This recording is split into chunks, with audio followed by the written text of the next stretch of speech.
नमस्कार दोस्तों, आपका स्वागत है आपके अपने परिवार यूथ स्टडी हब 2.0 पर।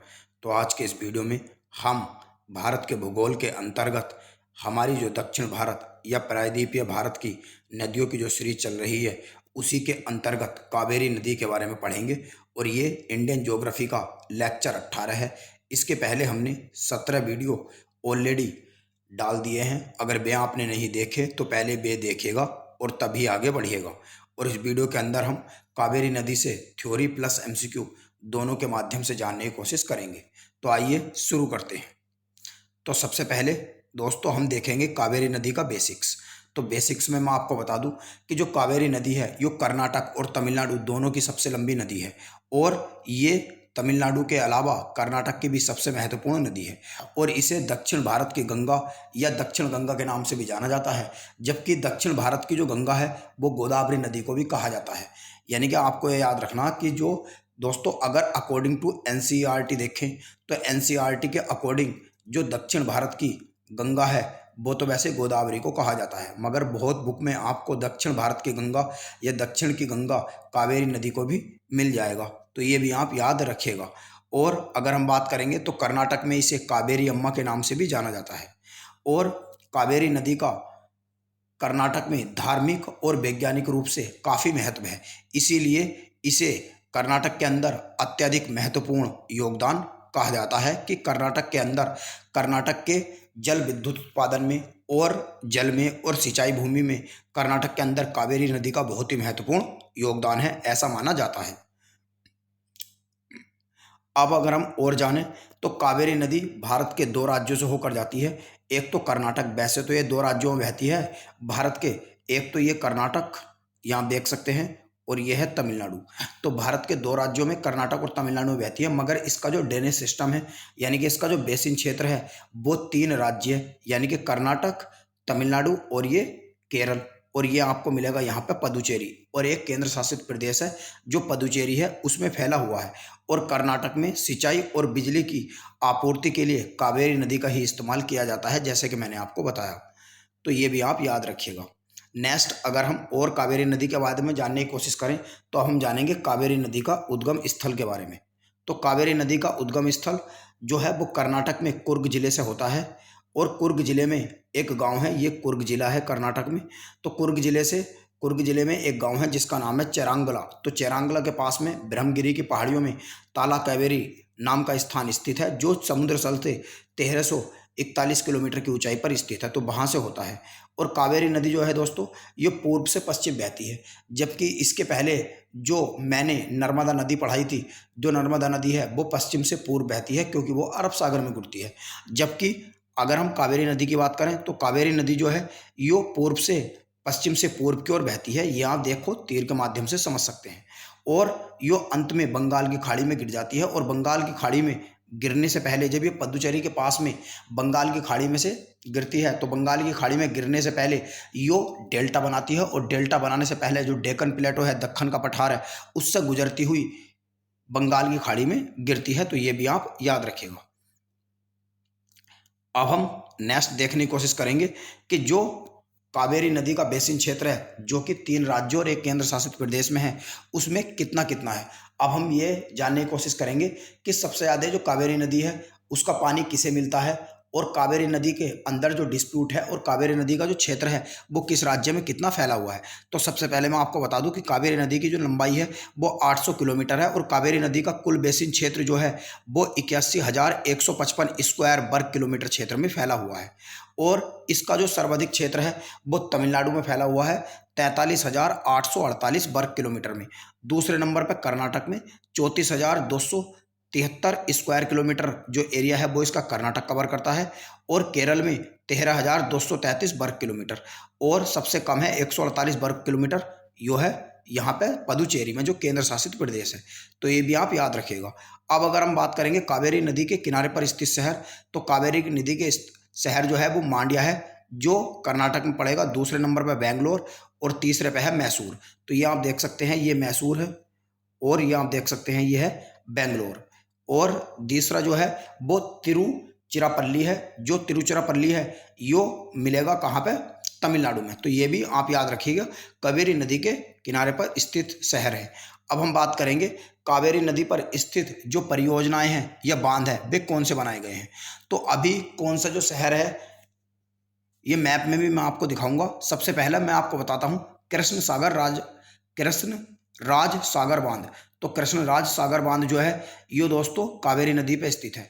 और ये आप ट्रिक के माध्यम से भी याद रख सकते हैं, कृष्णा कावेरी, कृष्णा कावेरी, कृष्णा कावेरी। तो कृष्णा का मतलब कृष्ण राज सागर बांध और कावेरी का मतलब ये कावेरी नदी पे है। अभी मैं आपको आगे आने वाली स्लाइड में मैं मैप के माध्यम से भी ये जो बांध हैं और इनकी सहायक नदियाँ कौन सी हैं और कावेरी की सहायक नदियाँ कौन सी हैं और कौन सी सहायक नदी पे कौन सा बांध बना हुआ है और कहाँ पे कौन सा शहर बसा हुआ है, सब मैप के माध्यम से अभी समझने की कोशिश करेंगे। तो पूरा वीडियो को देखने की कोशिश करें दोस्तों। अभी के लिए मैं आपको ट्रिक से बता रहा हूँ। दूसरा है शिव समुद्रम बांध या शिव समुद्रम जलप्रपात या शिव समुद्रम परियोजना। यानी कि शिव समुद्रम जो है ये एक जल परियोजना है। इसे आप ऐसे याद रख सकते हैं, शिव के 90 नाटक। शिव का मतलब शिव समुद्रम जल परियोजना या शिव समुद्रम जलप्रपात। 90 का मतलब इसकी जो ऊंचाई है वो 90 मीटर है। नाटक का मतलब ये कर्नाटक में है और के का मतलब है इसमें कावेरी नदी पर है। तो ये भी आप याद रखिएगा। दूसरा है मेटूर बांध परियोजना। तो मेटूर बांध परियोजना जो है यो भी कर्नाटक में है और यो कहाँ वो सॉरी जो मेटूर बांध परियोजना है यो तमिलनाडु में है और यो कावेरी नदी पे स्थित है। इसके आप ट्रिक से ऐसे याद रख सकते हैं, मटर का मील। मटर का मतलब मेटूर बांध, का मतलब कावेरी और मील का मतलब तमिलनाडु, क्योंकि तमिलनाडु में मील आता है। तो इसलिए आप याद रख सकते हैं तमिलनाडु में है मेटूर बांध परियोजना। अब हम कावेरी नदी और उसकी जो अन्य सहायक नदियां हैं उनके बारे में जानने की कोशिश करेंगे। तो दोस्तों कावेरी नदी को मैंने दो भागों में बांट दिया है उसकी सहायक नदियों को। एक तो बाएं तट पर बहने वाली नदियां और दूसरी दाएं तट पर बहने वाली नदियां। तो बाएं तट पर बहने वाली नदियां जो हैं वो है हरंगी नदी, हिमावती नदी, यांगची नदी, सिम्बा नदी, अर्कावती नदी और कोल्लिडम नदी। और बाएं तट पर जो बहने वाली नदियां हैं वे लक्षण तीर्थ नदी, कावेरी नदी और स्वर्णवर्ती नदी, येल्लम नदी, अमरावती नदी और नंगनज नदी। तो ये आप याद रख सकते हैं। वैसे एक जो कावेरी नदी है और स्वर्णवती नदी है और अमरावती नदी है ये, और एक हेमावती नदी, ये दोस्तों ज़्यादातर इम्पोर्टेंट है इसमें।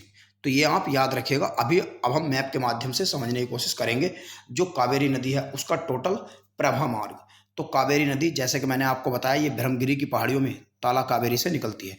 तो जो मैं आपको बता दूं अभी कावेरी नदी का जो मतलब वो है बहाव है या अपवाह क्षेत्र है ये दोस्तों पश्चिम से पूर्व बहता है। जब ये पश्चिम से पूर्व बहेगा तो जाहिर सी बात है इसका जो बायां भाग होगा वो नॉर्थ की तरफ होगा और इसका दायां भाग जो होगा वो क्या होगा, साउथ की तरफ होगा। तो ये वाला आप जो कह सकते हैं ये ऊपर वाला जो एरिया है ये इसका बायां भाग है और नीचे वाला जो एरिया है ये इसका दायां भाग है। तो ये आप याद रखिएगा। तो पहले मैं बाएं तट पर बहने वाली नदियाँ बताता हूँ। तो ताला कावेरी से ब्रह्मगिरी की पहाड़ियों से निकलती है। तो एक कर्नाटक में एक नदी है जिसका नाम है हरंगी नदी। तो हरंगी नदी सबसे पहले ये इसमें कावेरी नदी में आकर मिलती है। उसके बाद में जो हेमावती नदी है जब ये कर्नाटक से निकलती है तो इसमें एक कर्नाटक से ही आती हुई याकची नदी मिल जाती है। और जब ये आगे चलती हैं तो ये आगे चलकर हेमावती नदी ही कहलाती है और ये कावेरी नदी से मिल जाती है। और वहीं पर ये दोस्तों एक आइलैंड फॉर्म करती है, एक द्वीप बनाती है जिसका नाम है श्रीरंगपट्टनम। तो श्रीरंगपट्टनम जो टीपू सुल्तान की राजधानी भी रही थी ये भी आप याद रख सकते हैं, इंपॉर्टेंट फैक्ट है। तो श्रीरंगपट्टनम के नाम से एक द्वीप बनाती है जो कि एक नगर भी है। उसके बाद में ये आगे चलती है, फिर मैसूर पड़ता है। यानी कि मैसूर मैंने आपको बता ही दिया कि मैसूर जो है यो कावेरी नदी के स्थल पर ही स्थित है। नेक्स्ट अब हम बात करते हैं सिमसा नदी की। तो सिमसा नदी जो है यो कर्नाटक से आती हुई यहाँ पे मिल जाती है कावेरी नदी में और यहीं पर शिव समुद्रम झरना या शिव समुद्रम जलप्रपात है। और जो भारा चुक्की झरना है या जलप्रपात है वो भी यहीं पे आपको मिलेगा। इसके बाद में जो अर्कावती नदी है ये भी आती है और ये कहाँ से, ये यहीं पे कर्नाटक में कावेरी नदी से मिल जाती है। और नेक्स्ट है चोवराई नदी। तो चोवराई नदी जो है यो निकलती है और बाद में ये भी यहाँ पे जहाँ पे होगे नक्कल झरना है तो होगे नक्कल झरना जो है ये चोवराई नदी पे स्थित है, कावेरी नदी की जो सहायक नदी है। या आप कह सकते हैं ये कावेरी नदी पे स्थित है और ये भी कावेरी नदी में मिल जाती है। नेक्स्ट अब हम बात करेंगे तीर्थ यानी कि लक्ष्मण तीर्थु नदी, वो सॉरी थिरुमानी मुथुरु नदी, तो थिरुमानी मुथुरु नदी जो है ये भी कावेरी नदी से मिल जाती है। नेक्स्ट है कोल्लेम नदी, तो कोल्लेम नदी जो है ये भी एक बाएं तट पर बहने वाली कावेरी की सहायक नदियां हैं, जो तमिलनाडु के अंदर तिरुचिरापल्ली के पास में किससे मिल जाती है, कावेरी नदी से मिल जाती है। और कावेरी नदी इस तरह फाइनली बंगाल की खाड़ी में गिर जाती है। तो तिरुचिरापल्ली आप ये देख सकते हैं, ये तिरुचिरापल्ली है और ये श्रीरंगपट्टनम है, मैसूर है। तो ये सब किसकी नदी के किनारे पर है, कावेरी नदी और उसकी सहायक नदियों के किनारे पर स्थित है। अब हम बात करते हैं दाएं तट पर बहने वाली नदियां। तो दाएं तट पर बहने वाली नदियां सबसे पहली है लक्ष्मण तीर्थ नदी।